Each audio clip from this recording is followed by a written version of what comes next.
also underlines the irony that the most progressive and enlightening institution of the Republic, I mean schools, turns into a more discriminated arena for women who are depicted as the educators of the modern Turkey, etc. When it comes to Islamism, as we all know, today Islamist movements are almost exclusively seen as anti-modern, anti-democratic, and mostly violent political movements. Certainly the atrocities of the September 11 terrorist attacks seem to have reinforced the tendency in Western public mind to associate Islamism with anti-Westernism and terrorism. Neslihan, Cevik presented an alternative view to the essentialist and monolithic understanding of Islamism with a particular reference to Turkish Islamist movement by focusing on the sites of hybridity. She presents as a fresh departure from the conventional literature on Islamism, which is stuck with some stigmatization and some discussions of terrorism. We should recognize that Islamist movements are inevitably shaped and transformed by the cultural factors, economic structures, and political institutions in which they operate. Because of this fact, the borders of Islamic movements are not merely confined to a movement which has a political project or an ideology for capturing political power. Rather, conscious epistemological and ontological reference to Islam for shaping or directing a state, a society, an individual, directly or indirectly, is regarded as the essential feature of Islamism. In the late 1990s, Islamism as a totalistic solution to any political regime in Muslim lands lost its attractiveness in the eyes of ordinary Muslims. Turkish Islamists also started to redefine and reframe their religious demands and ideals in terms of a universal vocabulary on human rights and liberties. At this point, Neslihan's paper provides a valuable contribution to the understanding of the transformation of Islamism in Turkey. She draws our attention to a new concept, Islamism.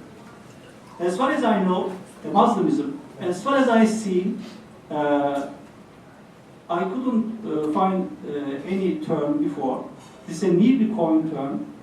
And she underlines that Muslimism should be taken seriously as a distinctive category in which hybridity produces new passages between Islam and secular modernity.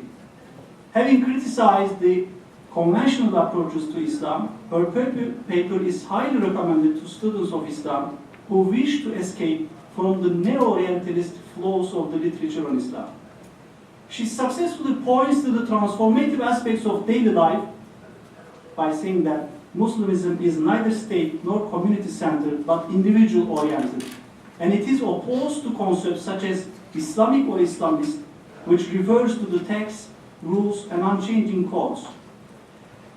Here, I wonder whether it is useful to incorporate studies on non-Western or multiple modality approaches in order to re-theorize contemporary Islam in Turkey. Contesting both Islamist definitions of how to be a good Muslim and secularist perceptions of how to be modern, sides of hybridity redefine Islam to be unapologetic and modernity to be guilt-free. And I want to ask here, doesn't these sides of hybridity contain some elements of criticism towards modernity? Are these sides of hybridity a new form of, let's say, Islamic modernity? It is true to say that a significant factor in the formation of Muslimism in Turkey is the expectation and the needs of the newly rising Anatolian bourgeoisie. However, the Justice and Development Party's new discourse should also be seen as the culmination of transformation in the various Islamic sectors in Turkey, including religious orders, communities, and intellectuals. It's not simply a manifestation of Muslimism, Muslimist orthodoxy. To give concrete examples, early signs of the transformation can be found in the examples of Fethullah Gülen movement and the Hakish Labor Union. And again, as an example, the Turkish Labor Confederation was the first Islamist organization that successfully used the discourse of civil society not only to improve the interest of the workers, but also to identify the problems of the consolidation of democracy in Turkey. In that sense, Akish might be considered as the forerunner of the Justice and Development Party's new politics. And before completing my comments, I have some questions to Neslihan Cevik. How do you combine or differentiate the terms of Muslimism and post-Islamism and neo-fundamentalism in your studies? And what is still Islamic in the political language of Muslimism, as in the case of Justice and Development Party, even for the demands on headscarf and religious education? Thirdly, what is the position of Gülen movement within Muslimism? I couldn't find any reference to Gülen movement in your article. And lastly, how to interpret the recent call for no vote without a veiled candidate by some religious women like Yıldız Ramazanoğlu, Cihan Aktaş, Hidayet Tuksal, Nihal Bengisu Karaca? Because we can see an overlapping between the national outlook movement's demands and the political demands of these Muslim women, let's say Muslimist women. That's all my comments and questions. Thank you. I would actually, thank you. I would like to take several questions before we let the presenters respond. Yes. Thank you very much. Burhanettin Duran made a fantastic discussion in the end. I almost decided not to ask this question. But nevertheless, actually, I would like to thank Matthew deTar by not elaborating, but pointing out that Nutuk is a historic document, but it is political speech. Even though some young soldiers in Turkey, they sleep with Nutuk under their pillows. But what made me ask this question was the exclusion of one term in the presentations of both Neslihan Cevik and Sarah Fischer. That's laicism. Everyone was trying to use the word secularism. I think this distinction is not fully understood in Turkey. Why? Because I think the Republican Turkey was modeled after the Third Republic of France. So it's a single party and an authoritarian republic to begin with. And today, actually, I also don't like to ghettoize the people in Turkey by, of course, an academic research has to find the term. Under Muslimism, it creates an ideological ghetto. Turkey is more dynamic than that. And the dichotomy in Turkey is today between Westernization, that's represented by the laicism, and the modernization that is represented by secularist ideas, being followed more by the large Muslim masses. Why we omitted the use of the word laicism and constantly use, for me, a misnomer, secularism? That's my question. Okay, thank you. Yes.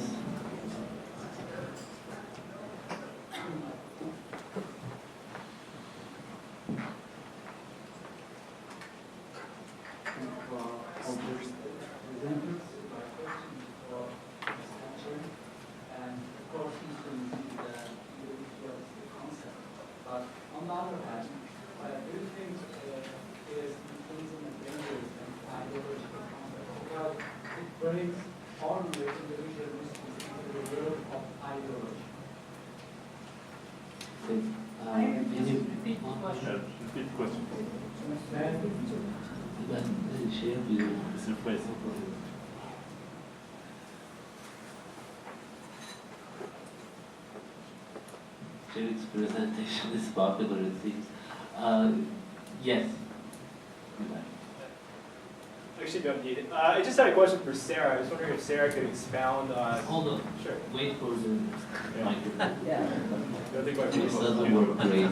I was wondering if Sarah could expound on what she meant by the decentralization scheme that she proposes at the end. Like exactly how decentralization would perhaps complicate or like basically empower women and complicate marriage. You got it. You got it. One more I can take and then we can. Okay, let's. Okay. We'll start with you, Neslihan. Okay, so do I answer Burhanettin's questions or do I You can make just... general comments, it's up to you. Okay. Let me see, design.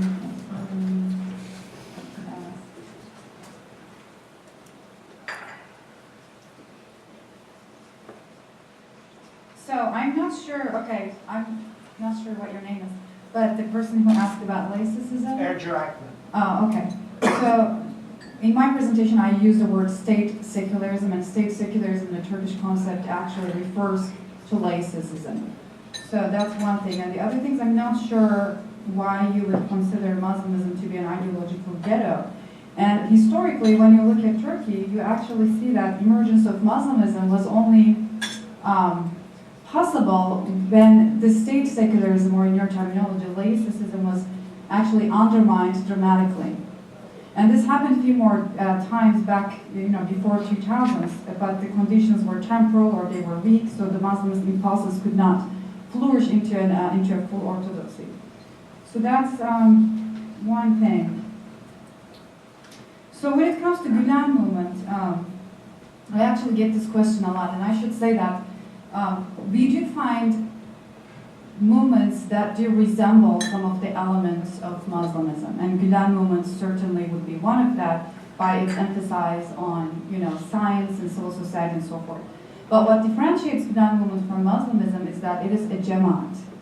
And for Muslims are having this kind of like this sharp break from the jamaat to the voluntary civil associations.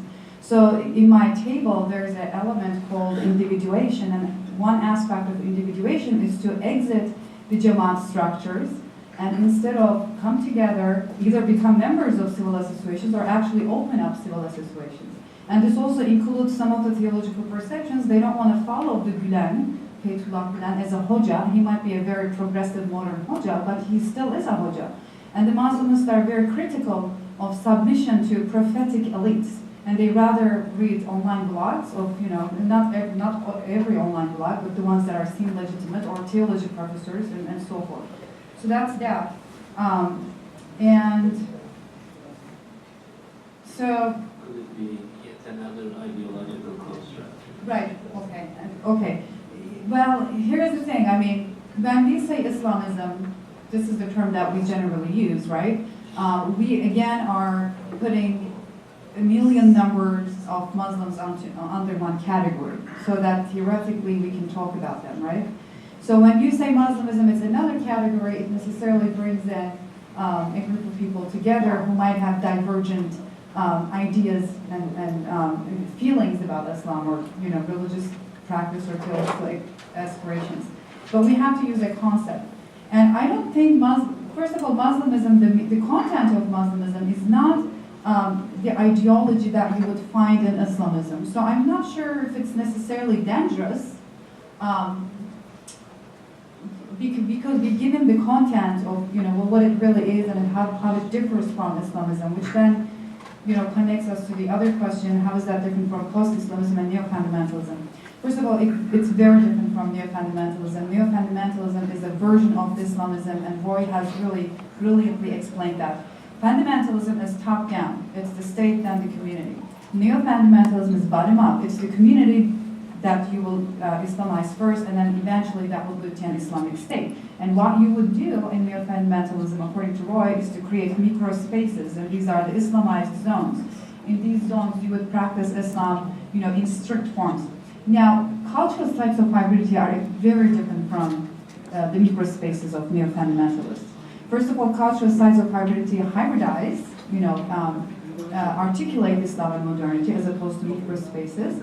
And there's also transitions between seculars and pious in these sites. For example, in Turkey, the biggest aesthetic surgery center is owned by a previous Naqshbandi member, and he's a Muslimist now. And his aesthetic surgery center serves under female doctors to veiled women who purchase double D breasts, and they're veiled, and also to some of the actresses in Turkey. So the cultural sites of hybridity have this transparency. Does that mean are they secular? Are they liberal? Absolutely not, because they're still committed and submitted to an objective separation between halal and haram. They still don't drink alcohol. They pray 5 times a day. They're veiled. Just because they're fashionable doesn't mean that they, give up on veil.